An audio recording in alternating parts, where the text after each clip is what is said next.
Oke, kemudian kita masuk pada modul ketiga, yaitu kinerja atau performance management.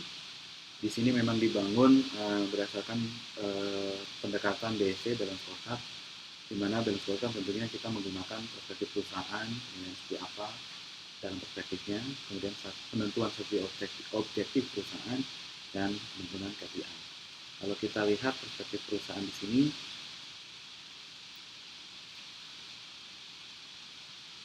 ya,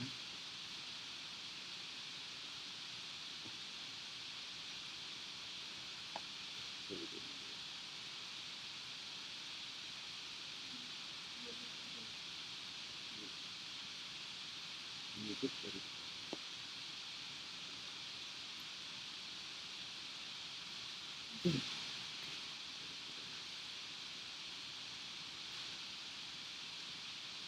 Oke, perspektif perusahaan tentunya fokus-fokus poin utama dalam penentuan perusahaan terkait strateginya adalah 5 bidang ini. Ya tentunya tidak semua sama, tergantung perusahaan mau lihatnya titik beratnya seperti apa. Tapi umumnya adalah terkait 5 perspektif ini. Lalu kalau kita bisa lihat ada keuangan, pasar, fokus pelanggan. Setelah kita sudah menentukan, oh ini memang cara kita mencapai itu, kita harus memperhatikan ini. Oke, setelah kita sudah sign ini, masing-masing ini yang bisa diedit, ya. Lalu setelah kita menentukan perspektif perusahaan, kita masuk pada strategi objektif perusahaan. Kita menentukan tujuan dari perusahaan.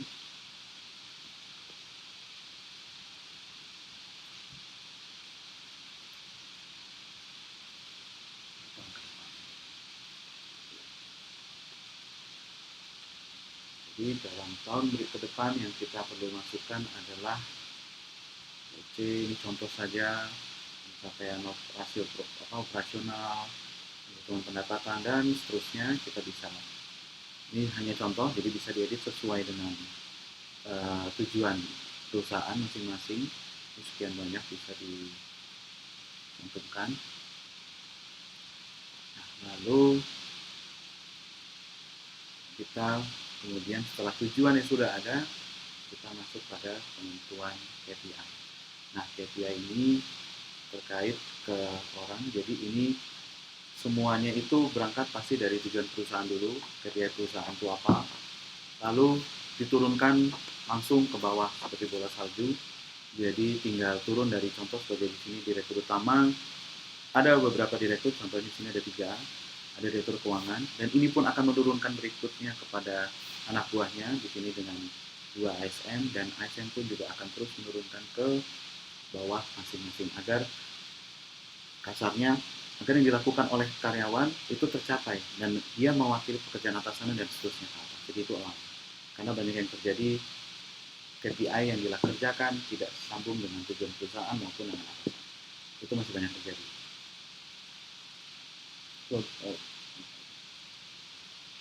Untuk melihat ini kita perlu login sebagai atasan. Jadi kita login dulu.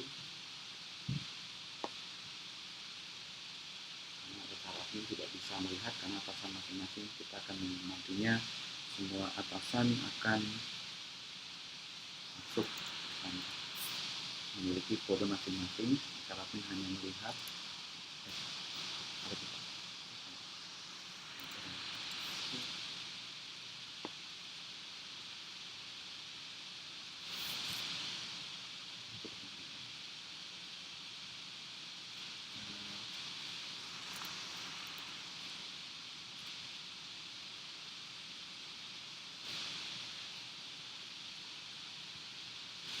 Oke.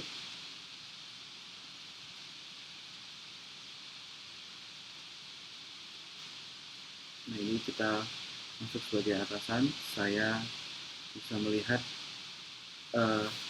masing-masing dari job ini, contohnya ASN, HR. Nah, saya punya KPI ini. Ini yang saya harus turunkan kepada bawahan saya. Terkait perspektif fokus pelanggan misalnya. Kalau perspektif keuangan pasar, saya tidak punya. Kemudian saya hanya fokus pelanggan, mungkin shareholder dan stakeholder relation. Terus ada efektif produk dan proses dan seterusnya, sampai tentunya tenaga kerja itu saya. Nah, ini yang saya harus turunkan ke anak buah saya atau subordinat saya. Jadi kalau kita kembali tadi, saya punya 4 anak buah di bawah saya, ada spesialis HR sampai senior officer. Saya yang nanti akan menentukan, contohnya sebagai seorang spesialis HR planning, saya memasukkan kompetensi KPI apa saja. Kosong misalnya, nah ini yang apakah jumlah temuan KAP, tinjaulanjuti dan segala macam, ini yang akan dimasukkan ke dalam KPI bawah untuk spesialis HR planning. Sama juga untuk job lainnya, sebagai atasan tugas kita itu. Lalu tentunya setelah kita menentukan KPI, kita perlu menentukan sasaran hasil, itu adalah output resultnya terhadap KPI. Lalu sasaran prosesnya, bagaimana kita mencapai itu terkait kompetensi. Kalau kita lihat perjalanan kinerjanya terhadap sasaran hasil, kita bisa melihat misalnya bawahan saya spesialis HR planning and recruitment.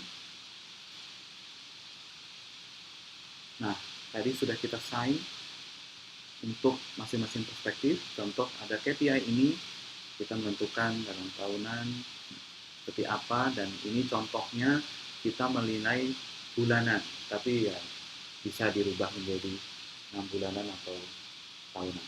Tapi kebetulan ini kita memberikan contoh yang paling simpel, penilaian bulanan. Sama juga untuk ke masing-masing jabatan lainnya, setelah kita udah sign dan menentukan target masing-masing, kita masuk ke sasaran kedua, yaitu sasaran proses atau kompetensi. Nah, tadi sama contohnya untuk spesialis HR planning and recruitment. Ternyata dalam menjawab atau bekerja sebagai spesialis HR planning dan recruitment, ada kompetensi yang dibutuhkan, yaitu kompetensi mulai dari achievement orientation sampai integrity. Nah, kompetensi di sini yang dibutuhkan ini terkait kompetensi yang dianggap sebagai syarat minimal dalam sebuah pekerjaan. Jadi kalau dipenuhi, tentunya dia dapat mengerjakan pekerjaan itu dengan baik. Nah, kompetensi yang dicontohkan di sini adalah kompetensi yang soft-nya. Tapi penilaian kompetensi yang technical-nya itu kita sebut juga sebagai person competency profile. Jadi kompetensi yang terkait teknis. Oke, kebetulan ini untuk yang sasaran proses secara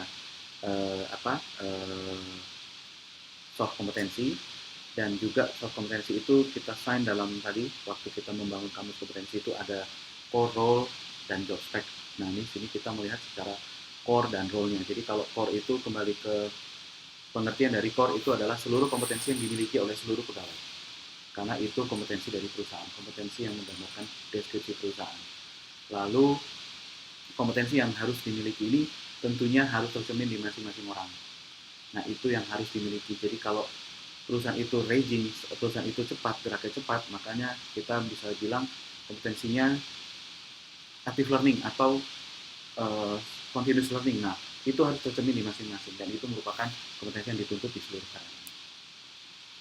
Makanya di sini yang dimasukkan adalah kompetensi core. Tapi kalau tadi kembali ke basic kompetensi ada role, nah itu hanya kompetensi terkait peran. Oke. Setelah kita melihat dan kita lihat nilainya, target levelnya dia mencapai atau enggak, kita masuk pada bimbingan kinerja terkait apa yang sudah dia capai dalam periode tertentu. Misalnya seorang spesialis HR planning, bimbingan kinerjanya kita cari waktu. Ini kenapa butuh bimbingan kinerja? Karena dalam penyusunan KPI sebelumnya, walaupun itu turun dari atasan, tapi atasan tidak serta-merta hanya menurunkan, tapi menginfokan pada karyawan di bawahnya bahwa ini loh yang akan kalian capai di rencana kerja kita di rencana tahun depan atau tahun ke depan. Lalu cara mencapainya ini dan target kalian ini. Itu perlu didiskusikan antara atasan dengan bawahan agar tercapai hubungan yang baik. Karena kembali ke essence sebagai selain people manager adalah yang paling tahu pastinya hanya atasan. Jadi kalau misalnya kamu harus jualan produk ini sekian, saya kasih caranya. Nah, siapa tahu bawahan punya cara yang lebih baik daripada itu. Tapi intinya kalian harus jualan 100 dalam tahun ke depan. Nah, bimbingan ini terjadi ketika tidak sampai, tidak tercapai. Lalu apa masalahnya? Apakah serta-merta karena masalah dan lainnya? Juga bisa coaching ini kita lihat dari kompetensi. Oh, dia ada masalah. Orang suruh jualan tapi kompetensi berbicaranya kurang. Kompetensi yang motivasi berprestasinya kurang. Nah, itu mungkin kita bisa lihat. Tapi di sini kita bisa melihat gap dan segala macam, tentunya bisa disertakan buktinya, apakah sertifikat atau memo ataupun summarize hasil dari training. Bisa juga saya memberikan bukan itu, tapi special assignment project, saya beri tambahan pekerjaan, itu bisa ada buktinya.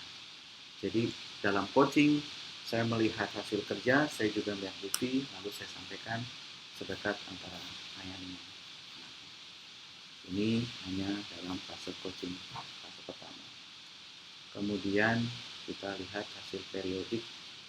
Periodik itu secara periodically, sasaran hasilnya seperti apa yang sudah dicapai dalam satu periode. Untuk bawahan saya, spesialis HR Planning dan Recruitment.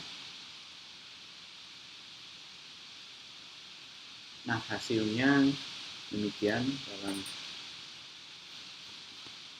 laporan yang ada. Total beban tahunan 100, total target tahunan 1.200, dan seterusnya. Ini angka tentunya bisa berubah, penentuan bobot, penentuan penilaian per bulan maupun per tahun itu semua bisa berubah.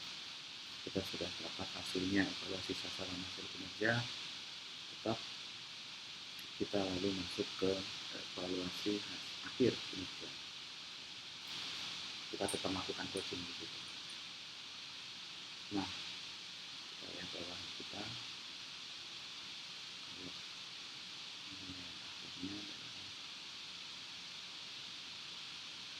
Sesuai target yang kita sampaikan, bobotnya, kemudian aktualnya tercapai sekian. Ini semua hanya menggambarkan hasil pencapaian dari target hasil yang sudah disusun yang telah dilakukan atau dicapai oleh seorang spesialis HR Planning and Recruitment. Kemudian ini juga kita lihat lalu kompetensinya apakah berubah, apakah tidak, dalam proses pencapaian kinerja dan pembelajaran dia. Ternyata realisasi lapornya baru 1 dari 2 ya. Oh, diisi. Hasil dari training dan segala macam dan hasil dari coaching dia mencapai nilai misalnya 3, maka dia sudah tercapai. Yang dibutuhkan dikejar dalam kompetensi A atau achievement orientation contohnya 3 dan dia sudah mencapai 3, maka dia sudah sesuai. Dan itu juga berlaku untuk kompetensi lainnya. Jadi kembali ke kinerja, ada 2, ada secara hasil atau KPI dan acara proses atau kompetensi. Itu kita menilai, kita juga melihat evaluasi kinerjanya, pencapaian mereka seperti apa, bawahan kita seperti apa, kita juga harus tahu sebagai atasan progresnya mereka seperti apa, masalahnya seperti apa, kendala mereka seperti apa. Itu bisa kita lakukan hanya dalam satu modul yang simple ini, yaitu kinerja. Karena kadang kalau kita melakukan coaching, kalau kita tidak diingatkan by system, kalau kita tidak tertib menyusun administrasi atau dokumentasi, special assignment dan lain-lainnya, itu biasanya akan hilang. Apalagi kalau sifatnya project thank you, akan biasanya hilang. Tapi kalau ini semua akan terikat lengkap di sini, dan KPI bukanlah hal yang membebani pekerjaan kita yang utama sebagai atasan, tapi ini membantu kita dalam melihat pergerakan pengembangan karyawan kita. Kemudian ke modul berikutnya, saya syarat ini.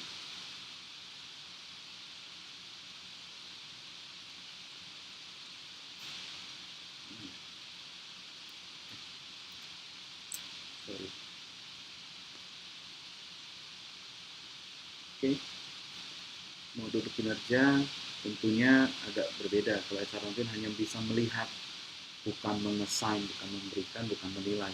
HR hanya bisa memberikan gambaran, dia bisa melihat. Tapi kalau ada yang dia tidak setujui, ada yang dia merasa ada yang ganjal atau aneh, dia bisa memberikan notifikasi pada atasan yang bersangkutan untuk melakukan perubahan atau info. Lalu dia hanya bisa melihat informasi kinerja seluruh karyawan.